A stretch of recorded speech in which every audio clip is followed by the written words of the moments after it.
Mesdames et messieurs, merci d'être venus. Excellence, merci parce que vous avez honoré à notre invitation. Malgré vos charges, vous êtes venus pour échanger avec nous sur des questions touchant la géopolitique allemande en Afrique. Merci, Excellence. Chers amis, chers frères, professeur Boutiane, germaniste, politologue, merci d'être là. Je voudrais aussi remercier notre invité d'honneur, le président Kipre-Dibe. Pourquoi le CASRI? Le CASRI est né en 89 quand j'étais élève à l'école internationale de Paris. L'Afrique francophone manquait cette culture stratégique. Et dès lors, en 89, j'y ai pensé. Et donc, nous avons pensé à créer cette institution pour permettre un lieu d'échange et de convivialité autour d'une table, autour d'un café, donc le café géopolitique, pour comprendre, pour analyser les questions internationales. Merci à la Fondation Naumann, encore une fois, pour organiser un café sur la politique de l'Allemagne.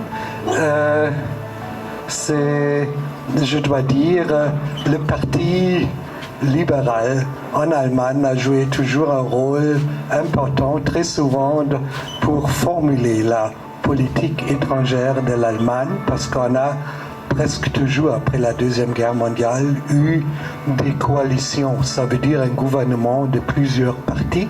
Et le Parti libéral, le FDP, a très souvent participé au gouvernement et a choisi particulièrement très souvent le ministère des Affaires étrangères. Oui, après la guerre froide. Jusqu'à l'unification, il faut dire que l'Allemagne était, je crois, très souvent, dès le début de l'indépendance, présent en Afrique. On a très rapidement reconnu les pays africains. Par exemple, ici aussi, ma place est 102, après les Français. C'est le numéro 2 qu'on a essayé dans plusieurs pays africains. Mais quand même, le focus vraiment de notre politique, c'était sur la coopération.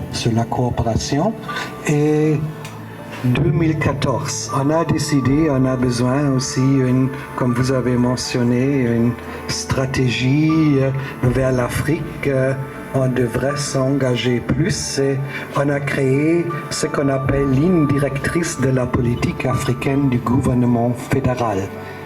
Dans les lignes directrices, il y a 5 axes et je vous donne les axes et je termine mon discours. Premièrement, promouvoir la paix, la sécurité et la stabilité. Deuxièmement, assurer un développement économique durable, la croissance, la prospérité et l'emploi pour tous, investir dans les perspectives d'avenir de la jeunesse et des femmes africaines. Troisièmement, piloter et gérer les migrations, réduire les causes de départ, soutenir les réfugiés. Quatrièmement, renforcer avec l'Afrique l'ordre international fondé sur des règles. Cinquième axe, approfondir nos partenariats au niveau de la société civile. Merci.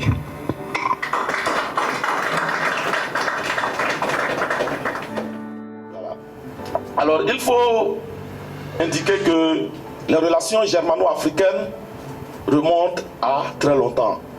Et déjà, pour les historiens, la conférence de Berlin est un marqueur chronologique de la densité des relations entre l'Allemagne, pour ne pas dire est symptomatique de la place stratégique qu'occupe l'Allemagne en ce qui concerne les relations européennes entre l'Europe et l'Afrique.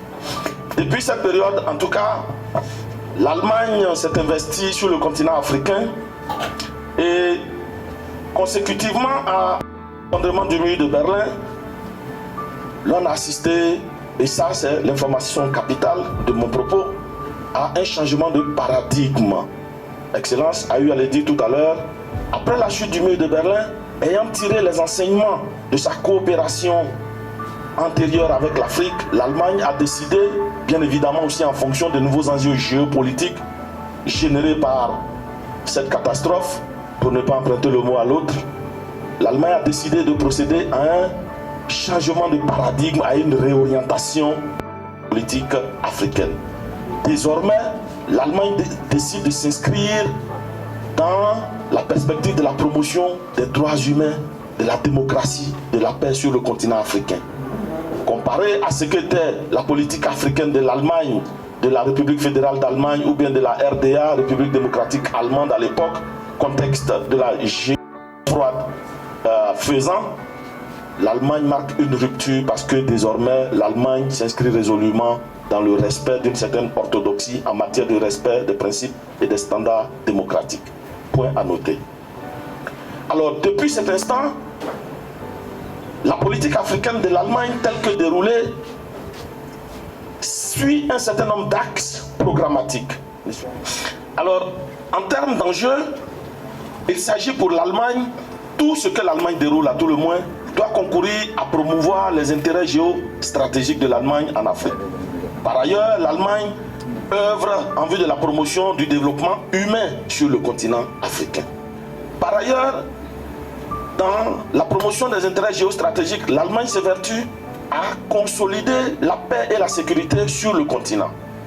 Il y a des raisons objectives pour l'Allemagne que de s'inscrire dans une telle dynamique parce que, ainsi que l'indiquait l'ambassadeur tout à l'heure, l'Allemagne, l'Afrique, c'est la porte de l'Europe. Et donc, nous sommes dans le cadre de la complexification des risques sécuritaires inhérents à la mondialisation. Un risque sécuritaire en Afrique a des répercussions tout à l'heure sur le continent européen. L'autre axe, il s'agit de la promotion du développement humain en Afrique. La notion de développement humain doit sa paternité à Amartya Sen, prix Nobel américain d'origine indienne. Dans le cadre de la promotion du développement humain, l'Allemagne met un point d'honneur à promouvoir la démocratie et les droits humains. Alors, l'Allemagne contribue aussi au renforcement de la coopération au développement. L'Allemagne gagnerait à s'inscrire dans une dynamique de consolidation de son capital réputationnel sur le continent africain, parce que quoi qu'on dise, l'Allemagne jouit d'une bonne image dans l'opinion africaine. Il y a un certain nombre de donnes, de nouvelles donnes à prendre en compte, un certain nombre de donnes dont on ne saurait faire l'économie si l'on veut optimiser la politique africaine de l'Allemagne dans un contexte aussi concurrentiel. Ces donnes-là sont lesquelles? Première donne, il y a que depuis un certain temps, l'on assiste à la consolidation de l'influence de nouveaux acteurs sur le continent africain, tels que la Chine, la Russie, la Turquie. L'Allemagne ne saurait faire preuve de cécité face à cette évolution. C'est une évolution à intégrer dans la stratégie allemande sur le continent africain. Premier axe. Deuxième donne à prendre en compte, c'est que sur le continent africain, émerge ce que j'appelle une masse critique d'obédience panafricaniste, et je souligne anti-impérialiste, altermondialiste, qui exprime à tout le monde son aversion face à un certain nombre de développements dans le commerce de l'Afrique avec le reste du monde. Ce sont des donnes à prendre en compte dans l'offre de politique étrangère de l'Allemagne sur le continent africain. Last but not least, une donne à intégrer, c'est que depuis quelque temps, et l'actualité nous conforte là-dessus, on assiste à une remise en question du leadership géostratégique de la France en Afrique francophone, Centrafrique, Mali et par ailleurs. Vous savez, on pêche par manque de données statistiques. Faisons des sondages et vous allez comprendre que ce sont des outils pertinents d'aide à la prise de décision politique, y compris pour la politique africaine de l'Allemagne. À un moment donné, on vient dans la rue africaine faire des sondages d'opinion de sorte à se faire une idée de la photographie réelle de ce que veulent les Africains et justement adresser cela dans le cadre de la politique africaine de l'Allemagne. Deuxième axe, le Made in Germany. The future is still bright in Africa. Le label Made in Germany. fabriqués en Allemagne. C'est un avantage comparatif à ne pas vendanger. L'Allemagne gagnerait dans cet environnement concurrentiel, dans l'exacerbation des rivalités géopolitiques actuelles. L'Allemagne gagnerait à maintenir ce cap, sinon à l'approfondir, de sorte que, de par les bienfaits de son savoir-faire, l'Allemagne puisse faire des émules sur le continent africain et s'assurer par là même la crédibilité requise, en tout cas la visibilité requise. Par ailleurs, l'Allemagne devra assurer la compétitivité multisectorielle de la diplomatie, de sa diplomatie en Afrique face à la diplomatie chinoise, russe et turque. Par ailleurs, ce sont des puissances qui émergent, qui consistera à la promotion de relations culturelles équitables, auf Augenhöhe, à hauteur d'homme, entre l'Afrique et l'Allemagne. Autant de questions sur lesquelles l'Allemagne, et pas seulement, cherche à promouvoir des pratiques qui peut-être sont aux antipodes des valeurs sociétales africaines. Je ne vais pas entrer dans le détail, mais je vous invite à suivre mon regard.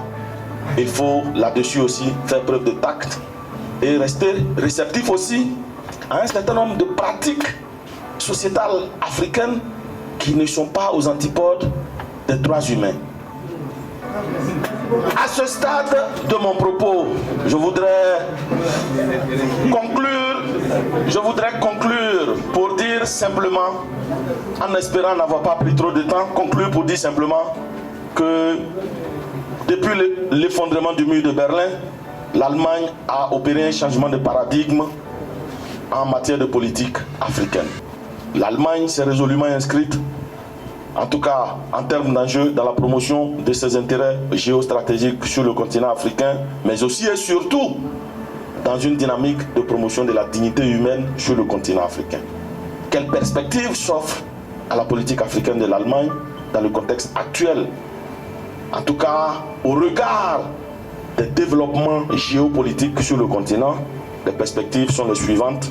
La consolidation du capital réputationnel de l'Allemagne et la rupture avec le paternalisme.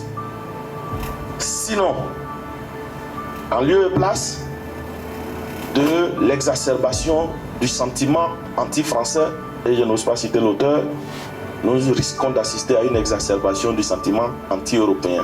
Parce que justement, le background que le nôtre est que l'Afrique est aujourd'hui un terrain qui vit une sorte d'exacerbation des rivalités géopolitiques. Quoi qu'il en soit, et abstraction faite de toutes ces évolutions, l'Allemagne demeure un partenaire stratégique fiable pour l'Afrique. Je voudrais vous remercier.